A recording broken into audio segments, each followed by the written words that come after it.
As you may or may not know, my wife and I just got back from Vegas. It was a great trip. We ate, we drank, we had a blast. But then we got home and looked at the credit card, and I gotta say, it doesn't matter how much fun you're having, $25 for a drink is a ripoff. Frickin' Vegas. I hate getting ripped off, and so do the lads over at Harry's. They spent years watching the razor blade companies rip people off and said, no more.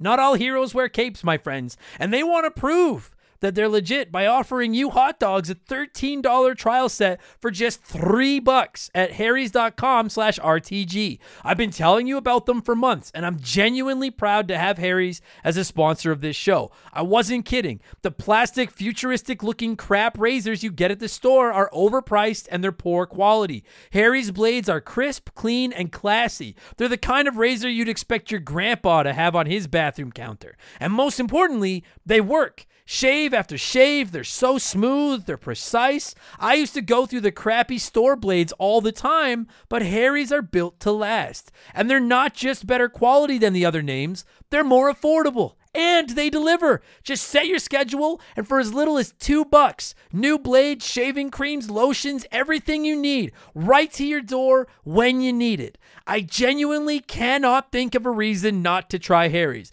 And I'm not just saying this because they're sponsors. They're the best shaving supplies I've ever used. Try them out, and if you're not happy, your shave's on them. And unlike the other subscriptions, they're really easy to cancel if you want to too, which is a nice bonus, but believe me, you're not going to want to cancel.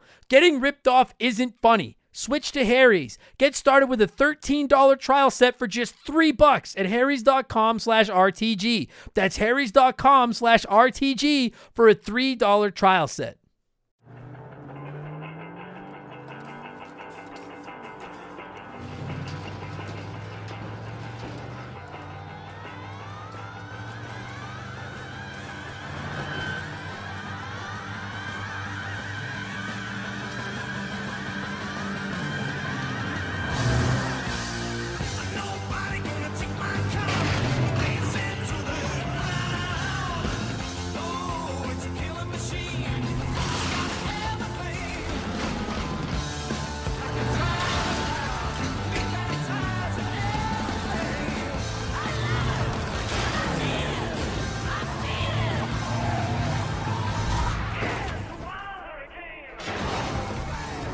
What's up, everybody? Welcome back to Remember the Game. It is my retro gaming podcast where every week a buddy of mine and I sit down and geek out about games we played back in the day. My name is Adam Blank, and this week it is episode 80. Not so retro, a little retro, not super retro. We're talking Rock Band for the Xbox 360, the PlayStation 3, the Wii, the PS2, the fucking everything. It's on everything now. This one, okay, so first off, this one was tough for the music. If you noticed listening to that intro where you could kind of hear like the tires and shit like that going on, I actually took the intro video from the game and used that music. I'm going to use the Rock Band 2 intro video at some point. Then I'm going to try to put maybe, I don't think I am. I was going to put one of the songs from the game in there, but I dealt with it with Tony Hawk, and I dealt with it with Grand Theft Auto, the Vice City episode where I got flagged and stuff for using music, and I just don't feel like dealing with that anymore. Hopefully I don't get flagged for using the intro videos from the games. But yeah, so if it sounded a little bit weird, it's because they're ripping through the desert on top of cars playing rock songs for some fucking reason. I don't get it. But anyway, I'll get into that in a minute. As you can tell, obviously, this isn't the most retro episode ever. But I'm trying to branch out a little bit, try different things, and I thought that this game fits that remember concept perfectly because we all remember playing Rock Band. This game was like, it was almost like Pokemon Go for a little while. Like this game fucking took over the world. So we'll get more into that in a few minutes. You know, I am going to rant first. If you don't feel like listening to the rant, check out the comments or the description or whatever, and you'll see a timestamp of where to skip to if you just want to hear us talk about Rock Band. And I'm not gonna lie to you guys, my blurb here isn't gonna be too retro-y either. It's gonna be a little bit about modern gaming. I don't talk too much modern gaming on here, but some news is coming out with the PlayStation 5 and the new Xbox, and it's something I've been thinking about for a while, and I just want to weigh in on the current state and the future, possibly 2020 of video games. So that's what we're going to talk about in the intro here. Also, follow me on Twitter and Instagram at memberthegame. We'll follow you back, I promise. Find us on facebook.com/rememberthegame and obviously patreon.com/rememberthegame. You can win stuff and I'll say your name and blah, blah, blah. There's your shout outs. I made too many notes, so I'm trying to read my notes here. Okay, first foremost, the first news I wanted to talk about was Final Fantasy VII Remake, because that's a little bit retro game related, because it talks about a game that we covered on this show way back in the day. And they just announced that it's been delayed for a month. It was supposed to come out in March. Now it's coming out in April. I don't remember if they said the specific date. But it's been pushed back a few weeks anyway. I don't really think it's a big deal. I know some people are kind of upset about it, but I looked up the quote to make sure I got it right. It's one of my favorite quotes in all of video games. It's from the legend himself, Shigeru Miyamoto, if you don't know who that is. He's the godfather of Nintendo and created Mario and all that stuff. And he once said, "A delayed game is eventually good. A bad game is bad forever." And I love that concept, and I know that you can get like day one updates and stuff like that, but it's not the same. How many games have we seen released over the last few years that have been broken right out of the gate, or just not up to expectations, or the quality has been there right away and they've just never recovered? Even if they're like, hey, a patch is coming, it just has never. You lose that day one momentum, they're fucked. And you want to talk about momentum and expectations and eyeballs on you and stuff like that. The Final Fantasy VII Remake is, I'm not saying it's everyone's most anticipated game of 2020, but it has to be. You can't have a discussion of the biggest games coming out in 2020 and not mention the Final Fantasy VII Remake. People have been talking about this game since like the PS3, when they showed that demo of what FF7 would look like on the PS3. I think it was the PS3. It might have been the 4. No, it was the 3. I'm pretty sure it was the 3.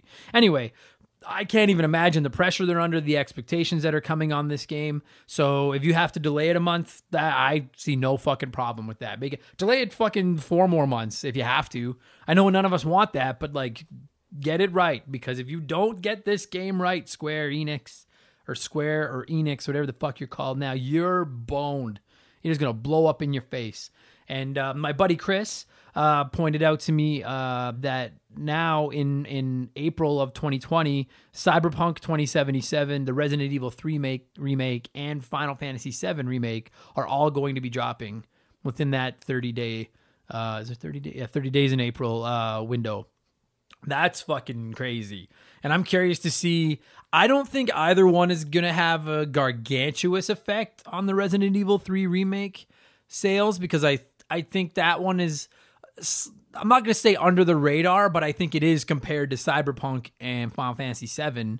I mean, I think if you were going to buy it, you're going to buy it, and if you weren't, you weren't, and that's all there is to it.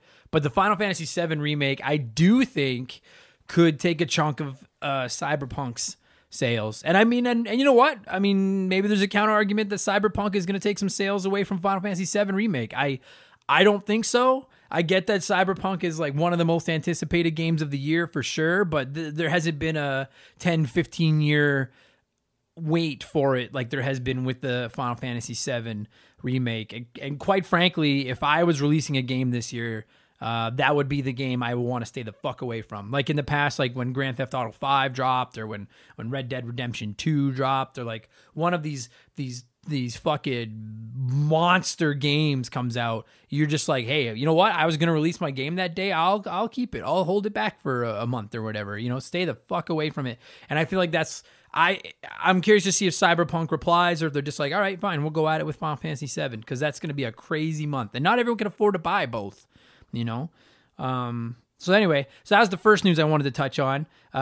News is starting to come out regarding the next-gen consoles as well, the PlayStation 5 and the Xbox Series X, or whatever the fuck they're calling it. And I'm not going to lie to you guys, go somewhere else, go to a different podcast if you want all the spec details and all the latest news and stuff like that. That's not what this show is. I'm just a video game geek who loves games, has an opinion, and has a microphone. So I'm going to tell you quickly what I think is going to happen before we get any more information regarding these consoles and the next-gen setup. Start with Xbox. As you guys know, I shat all over Xbox for the first 65 episodes of this show. And I loved my Xbox 360. And I actually quite liked my original Xbox as well. but I really thought they fucked up with the Xbox One, and I was ready to write them off. And then I got one on sale for Black Friday, and I remember how much I love Xbox now. And I think that Microsoft deserves a lot of credit because they really pulled themselves off the mat to try to fight back this generation. And they're not winning. I mean, I think, if I'm not mistaken, the Switch has now outsold the Xbox One, and the PS4, I think, sold I think it's 100 some million units to 40 some million units, like 2.5 times. Like, they murdered them. But Xbox is getting ready for next gen, man. They have bought, they've got Game Pass, which is gaining a ton of momentum in the gaming world. Their sales are picking up because all the Xboxes are on sale right now. Everyone's picking them up and then discovering how awesome Game Pass is. xCloud is coming right away, which is a streaming service to be able to play your Xbox on different things, which I'm lukewarm on, but I totally get the appeal of it, particularly with the Switch showing you how nice it is to be able to play your games portably. They're hyping the Xbox Series X as like the most powerful console ever, and I don't even know anything about specs to try to tell you guys about it, but I do know that they're hyping it up as this absolute nuclear bomb of a fucking console. And the biggest criticism of Xbox forever has been the lack of exclusives outside of the Gears and the Halos. They don't have those. They don't have the Uncharted's and the Last of Us's, and then I guess the Show and all those, God of War and all those other Spider-Man. See, every time I try to stop, I think of another exclusive that Sony has that Xbox doesn't. But Microsoft has gone out and bought a ton of studios to develop what we assume to be exclusives for their next systems. And they're about to release all these, and when they drop the new Xbox and they come out with all these exclusives and all these new games, they're all going to be on Game Pass. So you don't have to pay $80 or $60 or whatever it is wherever you live to get each of these games. You can just buy your Xbox, play them on Game Pass. And they've announced that all these games are also going to be playable on your Xbox One hardware. So if you don't have the cash to buy one of the new Xboxes, you can play all these new games on your old Xboxes. And I'm sure they're going to do something at E3 to show you what the new Xbox is capable of, to be like, hey, if you want to play the new Halo and you have an Xbox One, give her and play it. But if you want to play the most definitive, jacked up, souped up version of Halo, buy our new Xbox. And I'm 100% sure that this thing is going to be more expensive than the PS5 because they're hyping up more power than the PS5. But I've heard a lot of analysts say they think you're going to get the definitive Xbox. I don't even know what to call it anymore, but the definitive new Xbox that is going to be this fucking hoss of a machine. And then maybe a little bit cheaper version of the new Xbox that matches specs with the PS5 and matches price with the PS5. And it all is just very fascinating to me. Like, they got murdered this generation against the PS4. Fucking murdered. And I was writing them off. If you go back and listen to old episodes, I said they should just get out, work with the Switch, and combine forces. But now they seem like they have geared up and they are ready for a fight. And we all know Microsoft has fucking money. So I can't wait to see what they roll out at E3. And I can't wait to see how they respond and try to finally take that crown away from PlayStation. And as far as PlayStation goes, some people have told me that they think I'm too hard on Sony. Well, one person has told me that, and I don't think I am. Personally, like, I loved my PS1 when I had it. That was the first system I ever bought with my own money. I really enjoyed it. The PS2 was fucking everywhere. I bought one of those for the DVD player and then played a bunch on it. I got a PS3 late, admittedly, because I didn't have the cash for a PS3 and an Xbox 360. But really, really enjoyed it. It got my hands on Last of Us, which is one of my favorite games of all time. And then I had a PS4 forever. And then I finally sold them a couple years ago, and I'll be buying another one this year to play Final Fantasy VII and Last of Us 2. Sony has never lost a console generation. The PS1 murdered. The PS2 is the greatest selling system of all time. The PS3 slipped off the hop. I think they got a little arrogant with the PS2, but they came back and ended up beating the Xbox 360 in the end, and the PS4 fucking dominated. Do you guys remember the E3 where the PS4 and then all the Xbox news and everything happened, and Microsoft came out and announced all this stuff about Xbox, about how it always had to be online, and they were pretty cocky and pretty arrogant, and then Sony came out and dropped a system that was $100 less and showed that if you want to share games on a PlayStation 4, all you do is give them to each other instead of having to register and do all this stuff like Xbox was originally going to try to do. It wasn't even a fight. They fucking jumped Xbox on the way to the ring and won. So to write off the PS5 is insane, right? Like, to quote one of the greatest of all time, to be the man, you got to beat the man. And PlayStation is the man. And they have their loyal fans that are going to buy their system. Of course they are, right? But But if Xbox launches a new system or new systems, including a beast variant one that destroys the PS5 with stats and another one that matches the PS5 with stats, a mountain of new exclusives with Game Pass, with backward compatibility, with all these things, how does Sony reply to that? Because they can't just go in doing what they did the last 4 gens and assume it'll win. I don't think it will this time. Maybe it will, but I don't think it will. I think they tried that with the PS3 when they dominated with the PS2, and that almost bit them in the ass. They played catch up for most of that generation to clean that mess up. So, I mean, they've got PlayStation Now, which is cool, but it's not as cool as Game Pass. But I mean, they do have those exclusives, right? Uncharted, Last of Us, Final Fantasy VII Remake, Spider-Man, The Avengers, God of War, the show for at least another year anyway. They've got a massive install base. I'm sure they're going to drop some big games. I can't wait to see what Sony does to fight back against what apparently seems to be an all-out assault from Microsoft, and I can't wait to see what the all-out assault from Microsoft is. Because at the end of the day, the winners are going to be us. It's going to be the gamers. I don't care what side of the fence you fall on. It's going to be exciting for all of us. And you don't have to fall on either side of the fence. I'm not saying you have to buy both systems. If you can't afford them both, that's fine. But there's no reason to go on Reddit or go on message boards or whatever and call people discriminatory, negative, gross names because they play a different system than you. Let them battle with each other and the fucking consumers win. And then just quickly, there's Nintendo. And the Switch will be 4 years old by this, or almost 4 years old by this Christmas when these systems come out. And it's already about a half a generation behind the Xbox One and the PS4. It is going to be a fucking mile behind the PS5 and the new Xboxes. And I'm curious to see how Nintendo battles back. I think that a Switch Pro that has been rumored forever is certainly a possibility. And I'm sure they're doing everything in their power to have Breath of the Wild 2 ready to launch for Christmas. Because that has to be their best shot at staying relevant this Christmas. Here's a new Xbox or a new Switch Pro, and it's packaged with Breath of the Wild 2. And Breath of the Wild 2 is the biggest bullet they have in the chamber. I'm excited. I fucking love it. I love gaming. I'm excited to find out what's going to happen. New generation consoles, like the rollover from generation to generation only happens once, every 6-7 years. So it's exciting. I'm going to be getting one of them, I think, when they come out. I just don't know which one. It'll be up to them to sell me on it. And I want to hear from you guys. What system are you going to be picking up? A PS5, a new Xbox, a Switch Pro if it comes out? Neither, none, all. Fucking tell me. And just quickly, this just broke before I get into the podcast and what I've been playing. Speaking of Nintendo, they announced a direct that they'll be announcing the next Smash Bros. Fighter on Thursday. I don't play a lot of Smash anymore. I don't buy the DLC. I get why people do. There's too much other stuff I want to play, and I'm not that good. But it still excites me. I'm always excited to see what the new characters are going to be. The rumor floating around, I guess if you want to avoid spoilers, skip the next 20 seconds, is Dante from Devil May Cry, which I guess is cool. I'm not a big Devil May Cry fan, whatever. My wish is Dixie Kong, as I've wanted her in this game since like the Ultimate was fucking announced, because I love Dixie Kong. And if I'm going to go off the script and just not be the normal, like, oh, it's going to be Dante and I have to pick somebody else, then I want to say Waluigi, but I don't think we're going to get it. You know what? I'm going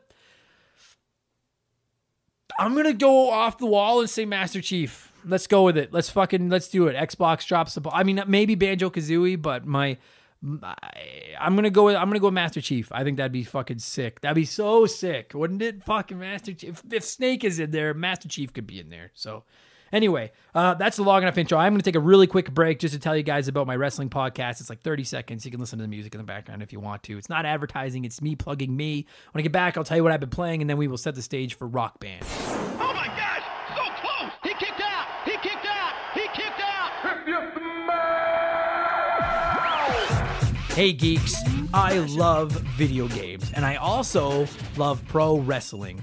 And after hyping it up for about a year and a half now, my new wrestling podcast is here. Wrestling with Wrestling. It looks at the workings of WWE, NXT, AEW, and whatever else I want from the world of the squared circle. Give it a shot. Search for Adam Blank Wrestling wherever you get your podcasts or on YouTube. And make sure to follow us on Twitter and Instagram at WW Wrestling Pod. POD will follow you back. Check it out. So what have I been playing over the last 7 days? Primarily Ori and the Blind Forest on my Xbox One. You guys, it is so good. And if you're interested, follow again Twitter and Instagram at Member the Game. I've been tweeting about it and Instagramming about it or whatever, insting about it or whatever the fuck the term is. It is so good. The sequel comes out this year and it is skyrocketed up my most anticipated game list for 2020. It's now Last of Us 2, Final Fantasy VII Remake, Ori and the Will of the Wisp, or whatever the fuck the sequel is going to be. I am so excited for this game. You guys know I love Hollow Knight. I've sang its praises on here forever. This game was like Hollow Knight. It was easier, more platformy. The combat is a little bit lame. Like the combat can't touch Hollow Knight's. I thought the platforming was better. It's just a beautiful, beautiful game. It's fucking perfect. I loved it. I love when Metroidvanias are done right. By the end of the game, you're a fucking god. You can see where everything is on the map. You've got all the abilities to get everything you couldn't get to before that you could see. And then instead of just going through and beating the game, you want to go through, clean it up like a nice vacuum and just fucking get rid of all the stuff. I 100%ed it on normal. I want to play it again on hard. I'm pretty tempted to fire it up again and play it on hard. It was so good. So Ori and the Blind Forest, it's on Game Pass if you've got an Xbox. It's on the Switch. I believe it's still on sale. Cannot recommend it enough if you like platforming and Metroidvanias. Fucking fantastic. And I've also been playing The Witcher 3 on my Switch whenever I can, mostly when I watch TV with my girlfriend and stuff. Seems like it runs pretty good. I played it on the PS4 a while ago. I'm sure that's still a definitive way to play it, but I have no beef with how it's run on my Switch so far. A little bit of pop-up and stuff like that, but that doesn't bother me, especially on that little handheld screen. Really enjoying it. And then I actually haven't been playing a lot of retro stuff the last few days. I've been just so fucking focused on Ori and the Blind Forest because it's been so goddamn good. So that's what I've been playing over the last 7 days. Let's talk about something I was playing 7 years ago. It was actually more than 7 years ago. I just wanted that to sound smooth. Episode 80 of the show, we're talking Rock Band. Everybody fucking had this game back in the day, right? At least the Guitar Heroes, if not Rock Band. Those, if you go to a flea market and they don't have those plastic instruments laying somewhere, is it really a flea market? Like, probably not. Everybody played these games. I wasn't huge into Guitar Hero, but I fucking loved Rock Band, man. I was the drummer of our group. I love those drums. That broken pedal, that was the hint yesterday. I had so many people reach out to me with, you know, I taped butter knives to it or fucking whatever. My dad actually made a slab of wood for me that was like 1.5 inches thick, the same size as the pedal, and we super glued the pedal on top, and that was how I we super glued it on top of the pedal, and that was what I used. Occasionally we get a little more modern with this show, and this is going to be one of those episodes. It sure feels like a remembered game. I hope you guys enjoy it. My buddy Andre is here to talk Rock Band with me. I am going to cue some music, and we are going to talk Rock Band, which released on the Xbox 360 and the PlayStation 3 on November 20th, 2007. Then it launched on everything. It's everywhere. Enjoy the episode, you guys. Here we go. This show is sponsored by BetterHelp. Everyone that listens to this podcast knows about our illustrious CEO, my dog Molly. But the other silent partner behind the scenes is my wife. And let me tell you, my friends, a 17-year relationship with another person that has to talk to and live with you is a lot harder to maintain than one with a dog. We've had our ups and downs, and as you all know, a relationship isn't all sunshine and rainbows. They can be a lot of work.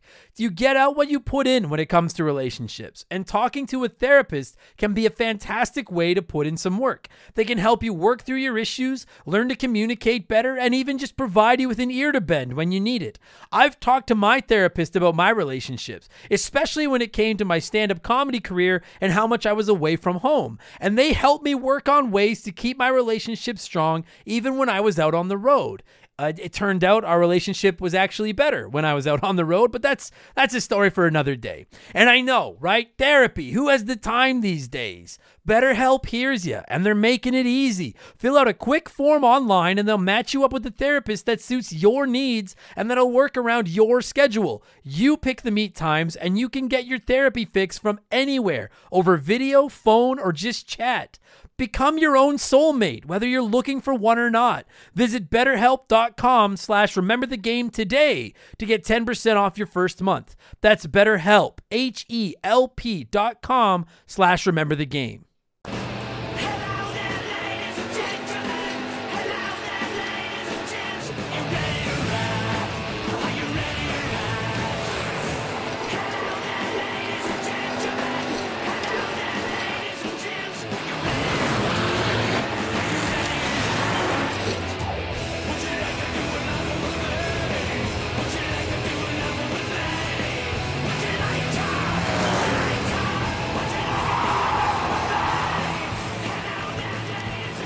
Okay, so like I don't know if I've ever been more concerned about what music I'm gonna put into an episode of this game or this podcast than I have with this one. Like literally, it's all copyright, isn't it? Dude, you and I agreed to talk Rock Band about a month ago, and literally about every time I go to edit an episode of the show, what's one of my favorite parts is I get to listen to some of the music of the game, and I'm like, oh yeah. And like Tony Hawk and Grand Theft Auto, I ran into some minor issues, particularly with my YouTube uploads because of the music that ran on. Yeah, YouTube just hates anything with music. I know. And then I was like, Rock Band. I was like, well, what the fuck am I going to do with this? Because this whole game is based around music, and it's all owned music. We're talking Rock Band. We're talking the Rock Band series. We're going to just get the whole thing out of the way now. I'm not talking about all of these games. They blend together. Dude, I don't know if there is... I mean, this game... Like, Rock Band is like the cooler Wii Fit. It was the game that, like, everybody had and everybody played. And now, anytime you go to a flea market or a garage sale or something where there was a gamer, you could buy the peripherals for, like, $10. They're just like, hey, just take them and get them out of here, please. When I was looking at buying a PS2. I was going through Kijiji. I'm not going to go to a game store because they're going to overprice me anyway. And the only place I'm going to get that's Game City, and they suck. And so I was online, and the amount of people that were trying to sell, they're selling their PS2 or whatever with that, but you had to pay for, and it was bundled with Guitar Hero stuff that I don't want because I have no interest to play those games anymore. Dude, it took forever to search through to find just a PlayStation, and specifically a PlayStation Slim. And the amount of people that sell that stuff now, like the Guitar Hero and Rock Band stuff, it's crazy. I'll tell you right now, I guarantee you there are people listening to this show that have fucking plastic instruments laying around their house where they're like, what the fuck am I ever going to do with these? There's probably a landfill somewhere. I threw mine out. Like, legit, I think I never owned the drums because I played them with your brother and I sucked. So I actually only ever owned them, like bought the mic and bought the guitar. Right. Because those are the ones I was halfway decent at. The drums, I could just never get the decent. I could never. The drums are the best. But I'm telling you, they're fun to play. I just always sucked at. I can't keep time with playing a drum and keep my foot going at the same time. Right. So I couldn't do it. There has to be like a landfill somewhere, just fucking filled with these shitty plastic instruments. So, I mean, I'm not even going to explain everybody knows what fucking Rock Band is. So, like, it all started with Guitar Hero. Like, Guitar Hero was... And I'll be honest with you, Andre, I never got it. Like, I don't know if we'll ever even do a Guitar Hero episode of this show, because I never got into it. I think between me and your brother, because, like, again, this series, all my memories are with your brother and Jason, and our buddy Jason. And between the two of us, I think the only one we really got into was Rock the 80s, and that was because it had an 80s soundtrack to it. So but Rock Band was the one we really played the most of. I mean, so Guitar Hero was, I mean, we all know Guitar Hero was a fucking phenomenon when it took off, right? And you could play these fucking plastic guitars. Amount of games that they spawned, right? Oh my god! But then that spun off, and then people started. I mean, obviously they made Rock Band, and basically what they did was they were like, well, Guitar Hero is fun.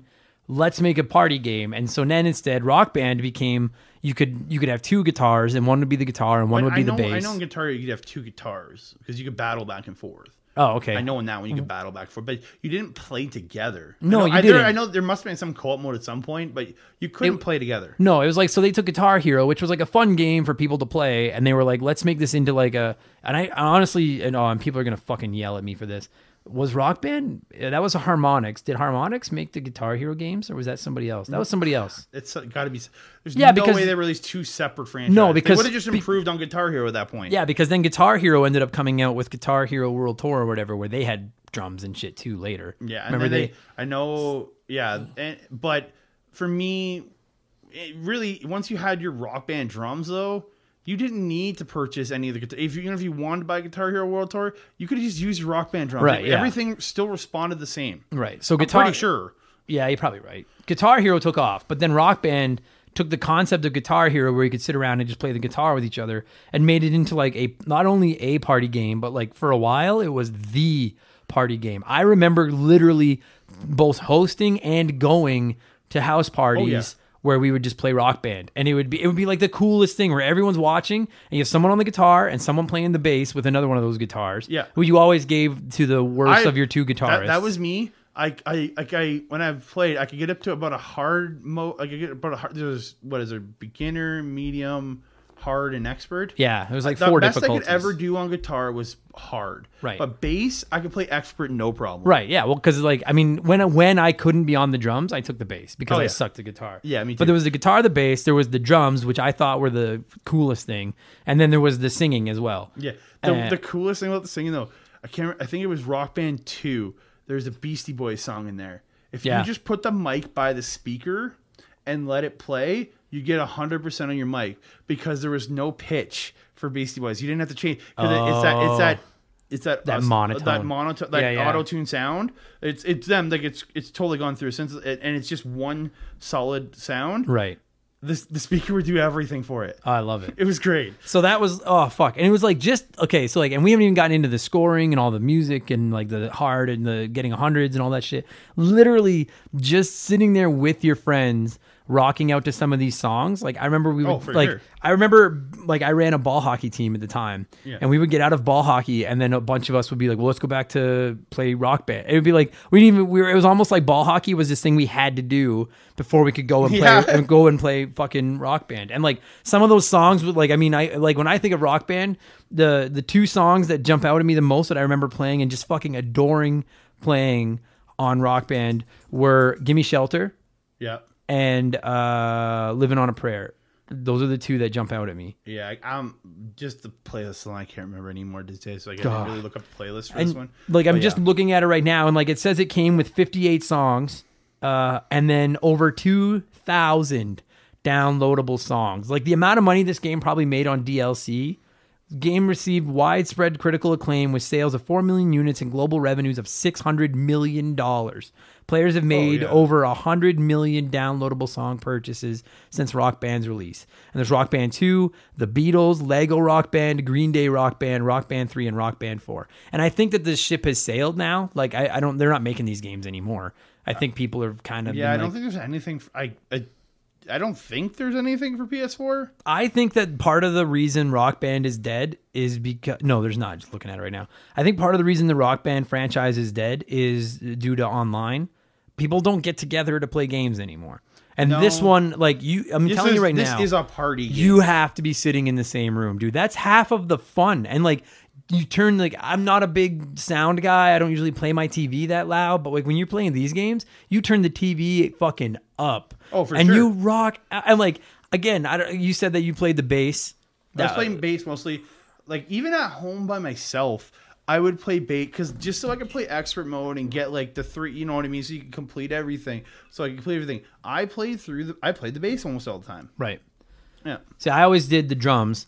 Because I actually like the drums in real life. And also, so the drums, the drums were what sold me on this game. Because I would play this Guitar Hero with my friends, and I was like, this is kind of neat, but I fucking suck at this. And I was never going to sing, because if you're listening to this, then you've listened to my voice for several hours. You're like, I wouldn't want to hear that voice sing. And I'm like, no, you fucking wouldn't. I was terrible at singing for those. But I think that was the hardest thing to find, was somebody that could sing in that game. Like, because I remember playing it with your brother and Jason, and like I could play expert bass. Jason was like a wizard on that guitar.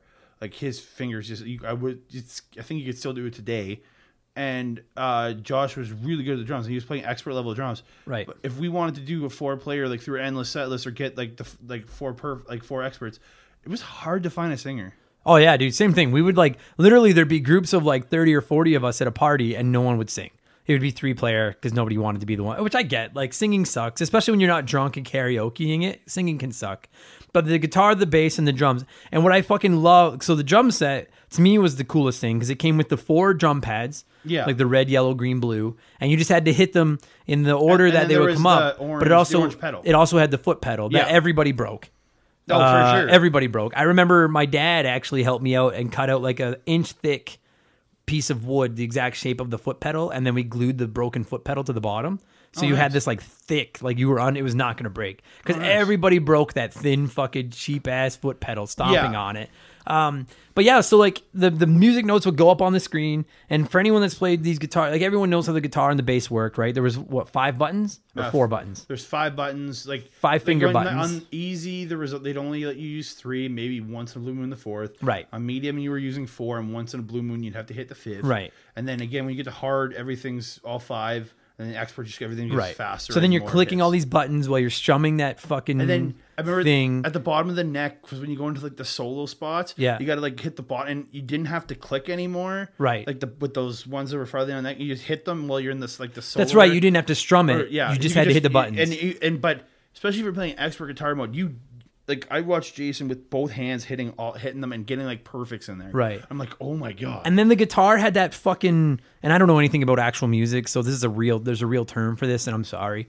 But the guitar had that fucking little weird bar that stuck up, remember? And you could like whammy bar, yeah. And you could like play with it and make the sound so different. And to me, the funnest part of the game, particularly on the drums, but in any part, I knew that was called was the whammy bar. That's what we're calling it. Right. Don't yell at us, okay? Was when you could fill in a spot with whatever you wanted. And I don't know if that was a thing on the guitar or the bass because I never played it. But no, there was, because right at the end, like it's usually at the end of songs and stuff. Right. You just had to strum as fast as you could just to get your points up. Just like sometimes that was the difference between getting like a full the best score you can or a little bit lower. You have to strum like crazy. Right. Okay. And then like in the drums, you would run into parts where there'd be infills like during the song where you had like 10 seconds to just hit whatever you fucking wanted. And it was hard too, that was always my favorite thing of just like just going fucking nuts and then ending it on like the and then going back to the song. Yeah. Like, and then so like obviously you would gain like momentum and stuff. Like if you didn't miss a note, then your momentum bar would fill up, and then you hit that higher scoring. And with the guitar and bass, you have to tilt it, and it would double your whatever your score was. Right? Yeah. It was very arcadey. Like it was just to try to run up your score as high as you could. Very right? much so.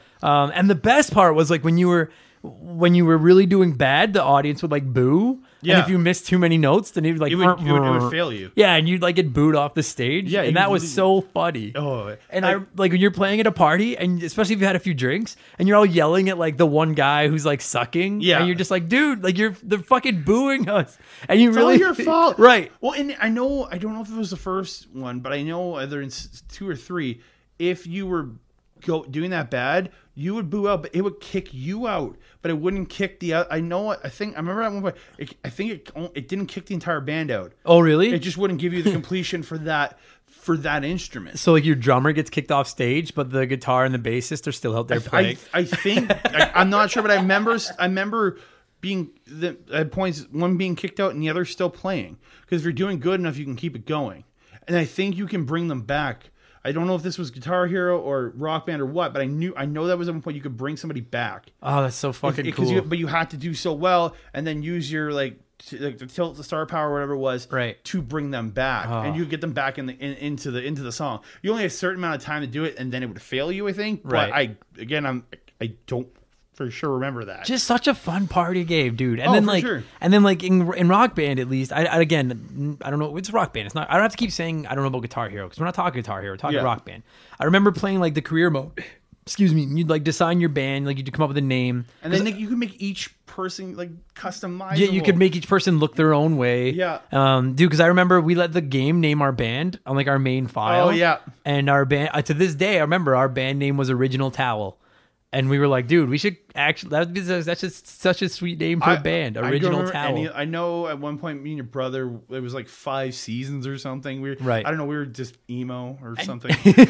And I remember that you would like start out like in like these little venues, like little bars and stuff like that. Yeah, and the first would be one, cool. it was you go to different locations. And I think the second one, you actually had like a world map. Yeah, where you it showed you. I don't remember if it was the first or second, but you actually went. It showed a map of you going around the world, and and once you complete locations, you go back and replay them. Right. But yeah, I thought that was really cool. Me too, dude. And to hear the crowd like coming along with it and like getting all excited was so cool. And even like. Fuck! I feel so stupid nerding out about this, but like I remember playing it and like again, "Living on a Prayer" is the one that jumps out to me the most. Yeah, because at the very beginning of "Living on a Prayer," there's that like doon doon doon doon doon. You know what I mean? Like that fucking riff and like the one that jumps out to me more than anything is the song I hated more than anything in this entire series, and is "Pinball Wizard" by The Who. Oh yeah, I hated. Like it's not even playing that song. It wasn't a hard song to play.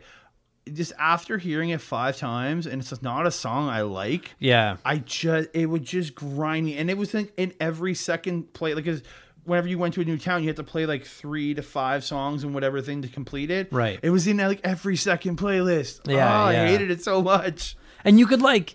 you could like pick the songs you wanted to play, right? There was some where there was a custom set list, but like I know some cities where you went to, there was always one where you had like one or two places you had to play. Right. Like there was the 5 songs, there was 6 songs in, but then there was the other one because you have to do it multiple times in different locations, and then there was the one where you can make your own set list, and then yeah. What a fucking! I was just gonna say, where the fuck is this? Like, oh yeah, I'm just quickly looking at. Oh god, some of these songs. Like, I'm just looking at a list of songs in Rock Band. Feature tracks include "Danny California" by the Red Hot Chili Peppers. That's just the first.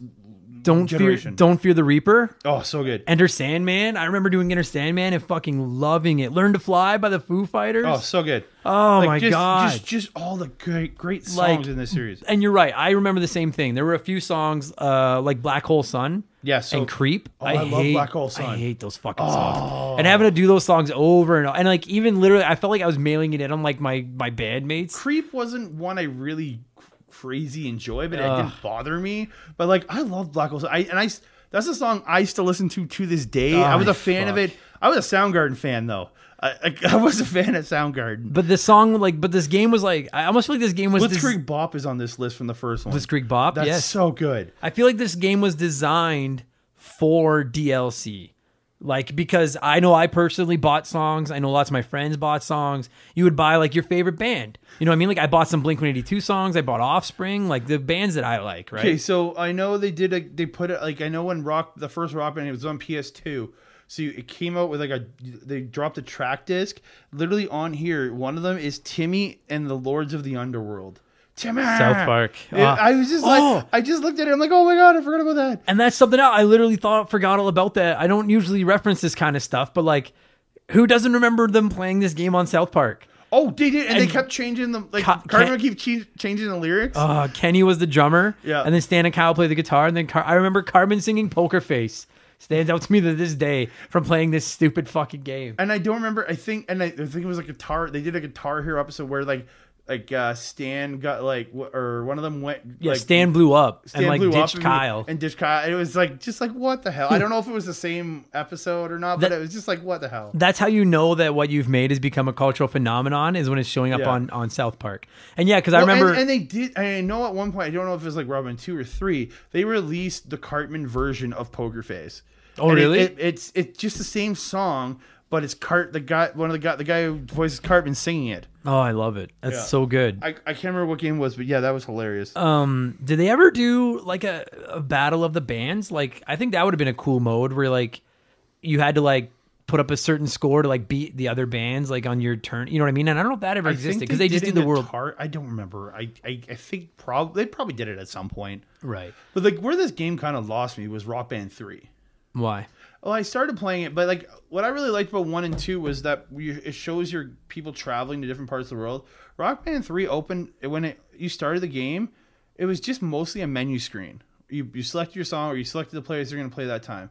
It didn't seem as cool. Like, don't get me wrong, the music in that game was amazing. Right. Like they had Imagine by John Lennon in there, and I think they added a piano or a keyboard at one point. Yeah, somebody added. I think that was Rock Band 3. They added the keyboard because I remember John Lennon's Imagine because that's pretty much all keyboard, right, and singing, and that I remember being on Rock Band 3. Right. But I found the design in it, like the graphics were beautiful when you're playing on stage. I just really liked the Rock Band 1 and 2 for that traveling with your band to the different cities and all that stuff. Right, and you're actually showing it, and you have to go around the world map looking for the city. Right. Yeah, I have to think that was kind of a divisive thing, right? Because I'm sure there were some people that wanted that. They wanted to be like, I want to do the band, the touring. You could still go back to the other cities and play them once you unlock the cities. Right. But yeah. But I'm sure that there are people that wanted to do that career mode where you earn money and get tour buses and private jets and stuff. As you got more famous, you went from your shitty van to like a decent bus, then you went to the super awesome tour bus, and you went to the plane, and so on and so forth. Right, but I'm sure there are other people that just wanted to like play the game. We got our friends here. And we I just think want to they jump in and play. Just went into that party mode in 3, and nothing wrong with 3. Like that's kind of where, and I think at that point it kind of run its course for me. Yeah, I feel like, and I don't know when it happened, but I feel like just overnight. I feel like this is a very overused term. I use it too much, but I feel like overnight Rock Band kind of jumped the shark. And then just all of a sudden, everyone's like, all right, I'm done with it. Like, this was a good time, but I'm done with this now. I think of that, like Rock Band 3, Rock Band 4, like you had Rock Band 2, Rock Band, I know there's a Rock Band Beatles, which I played the crap out of because I am a Beatles fan until I die. My dad hooked me on that when I was young. Right. They're not as good as the Monkees. There was like all the Guitar Heroes. They had like Aerosmith, Metallica. Then there was like, I know Rock Band did like a Lego Rock Band at one point. So it was like everything was Lego style. Yeah. And I think it got overexposed. Dude, I remember there was like a 3DS version with like a thing that clipped onto the 3DS where you could like, I was like, who the fuck wants to sit on the bus and play this like 3-button 3DS guitar? Yeah, I had no idea who would want to play that. It's just like, what the fuck? Overnight, it just kind of jumped the shark, and then it kind of got boring, and then again now it like literally, like I bet you if you look at like the 5. There was even another game coming out, Rock Revolution, where the guitar was like actual strings or something. Yeah, they got serious. Yeah, and I was just like, okay, this has gone way too far. I bet you the 5 biggest causes of pollution on the planet right now are fucking straws, Keurig pods, water bottles, oil, and Rock Band instruments. Probably because people like they're everywhere. They're like, for sure. You go to GameStop and they probably like, I remember going in there for a while and they were like, it was like 3 pounds of guitars for $1.50. Just fucking get them out of here, please. Yeah. But everybody had them, right? But like there was a time where this game was so big. I remember playing it one time with one of my friends, and the next day, I actually think I bought it at HMV. Back when HMV existed. Oh, and we went and bought a giant HMV thing, and like, just playing over and over. And like you said, dude, the if I have a knock on it, it was like when the song that I hated came on, I was like, I don't want to fucking play this song again. But when you can just play the songs you like, it was a lot of fun. That was what I think where 3 came in. It was a lot more custom set lists and stuff in 3. You could build your set list more. Like, where like I know for sure 1 there was set list, and I'm pretty sure 2 is the same thing. And DLC carried over. Which was smart because people would have lost their shit if they spent all that money and then couldn't carry their games over. Because I know with Rock Band 2, if you had your Rock Band 1 disc, you put it in once you install Rock Band onto your PS3. Right. If you put your Rock Band 2 disc in, even if it was a PS2 one, because I know we had it on PS2, the first PS3, sorry. I'm thinking Guitar Hero at that point. But like I know you could put the disc in and it would load them in and then it would let you... And then you instantly had a bunch of songs. Save the tracks, and you put the track disc in. Yeah. It would save the songs so you could play them in Rock Band 2. And I remember it like sorting the songs by like difficulty. Because like I'm a Blink-182 fan, and most of the Blink songs that were on there's only a few, but they were all down near the bottom, like near the easiest song. Oh yeah. I wonder if that like, because I was gonna say I wonder if it bothered bands when they would log in and see that all their songs were considered like easy. But then at the same time, it was like, you know what? For the royalty checks that they were probably cashing for their songs in these games, like who cares? Really, did Blink think their songs would be considered hard? Blink knows. Dude, Blink sells merch at their concerts that says crappy punk rock. Like they are fully aware of what they are. They're like, you go get into like some of the songs were just like, and it's all those kind of like 70s, 80s metal songs. Mm-hmm. Like just, I know on Guitar Hero, there was a song by like, I think Dragon Force. And they legit, it wasn't Dragon Force, but there was a band that has 2 drummers, but you had to play it with 1 drum set. Right. And that song was played as a drummer. It was retarded. Some of those songs were fucking hard, man. And there were some songs in these games where it's like legit. There's 2 guitarists in that band, like playing like full guitar. Right. But they morph it into the 1 guitar in the game. Yeah, I don't know. It was a huge thing for a while. Like, and then Guitar Hero tried to make it into like a band song. I remember there was DJ Hero for a while. Yeah, that one I never touched. Even my buddies who, like, I have a couple buddies who are actual DJs. They wouldn't like. I will never touch that. Right.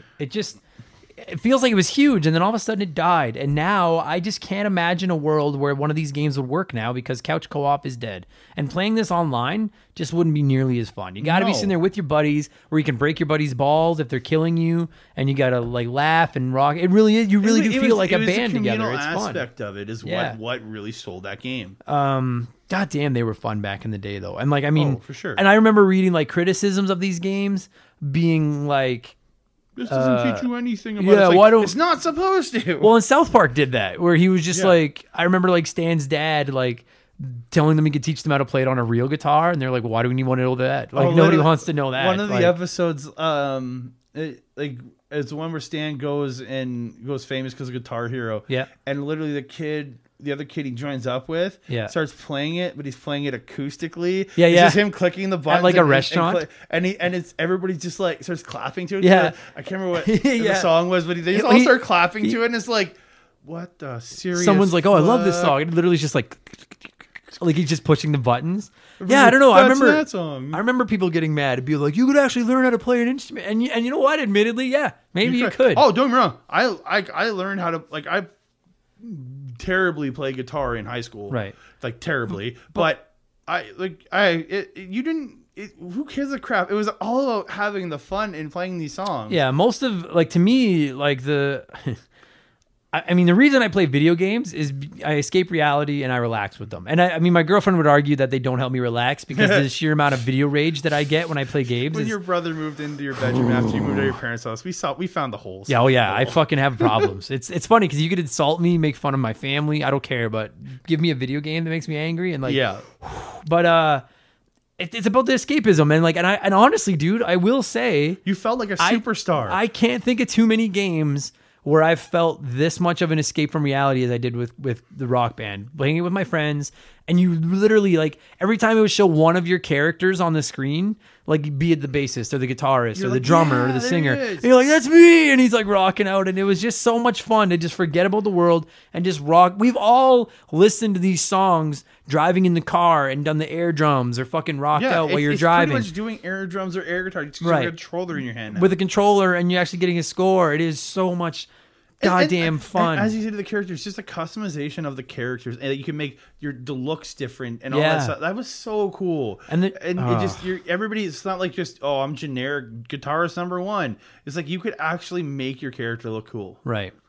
Yeah, dude, it was fucking just an absolute phenomenon. And there's just so few games that a lot of the games we do on here that are kind of cult classic games, I'm like, I don't think you should go back and play these. I don't know what order these are going to go up in, but we recently recorded a podcast on the Twisted Metal games.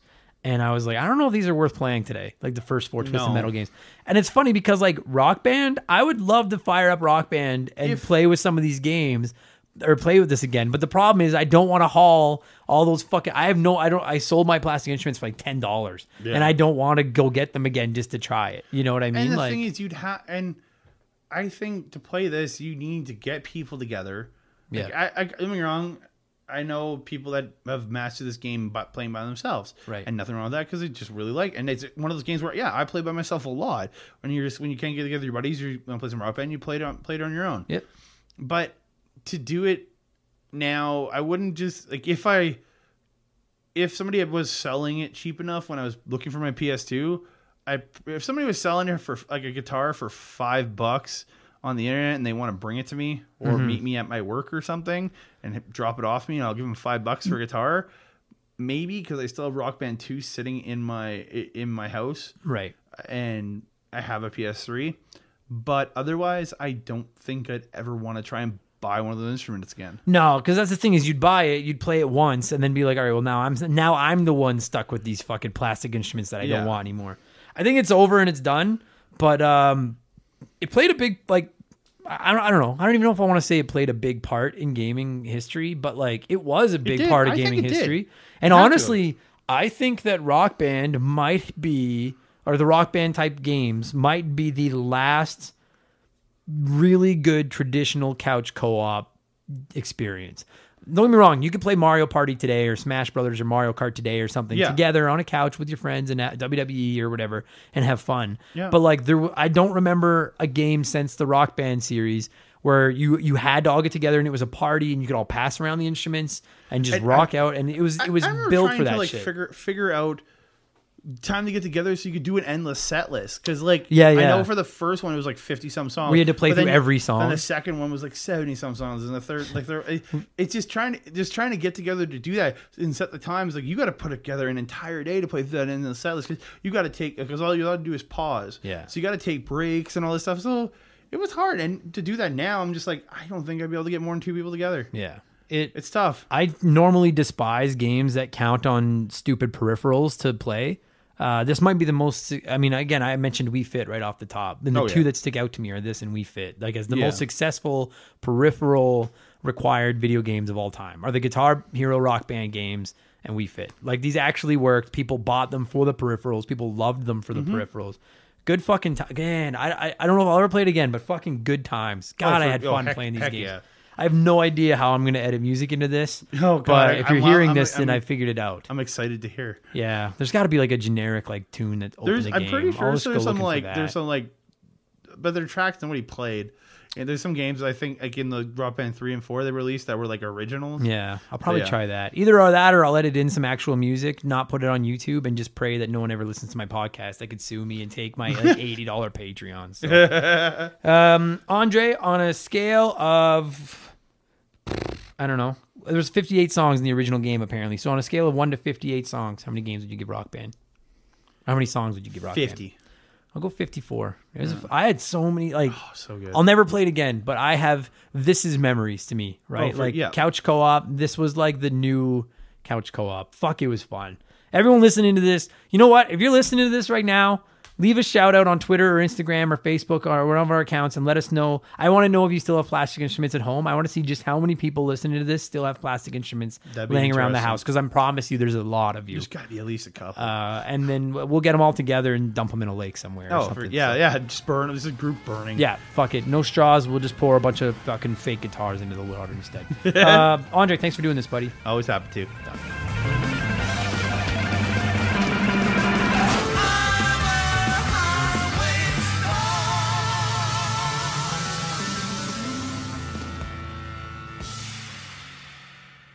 And that's going to do it for this week's episode. Andre, thank you for coming over, talking Rock Band with me. And to every single one of you sexy, sexy people, thank you so much for listening to Remember the Game. We're 80 episodes in. I'm proud of that. You guys should be proud of it too, because we have grown this thing into a mini retro gaming empire. Check out Wrestling with Wrestling if you're into the wrestling stuff. And I will be back follow us on Twitter and Instagram at Remember the Game, Facebook.com/Remember the Game. And I don't mention it as often as I should, you guys. I mean it sincerely. If you're enjoying the show, please leave us a good review. You don't even have to write anything, just 5 stars done. It takes like half a second on iTunes. I don't know about the other stuff, but apparently it would really help us out. I'm not sure why, but apparently it would. That's going to do it, you guys. I'll get out of here. Thanks for listening. I'll be back in 7 days with episode 81 as we climb onward and upward toward episode 100. Go play some video games. Stay warm or cold or dry or safe, wherever you are. And I'll talk to you again in a week. Bye. Cheers.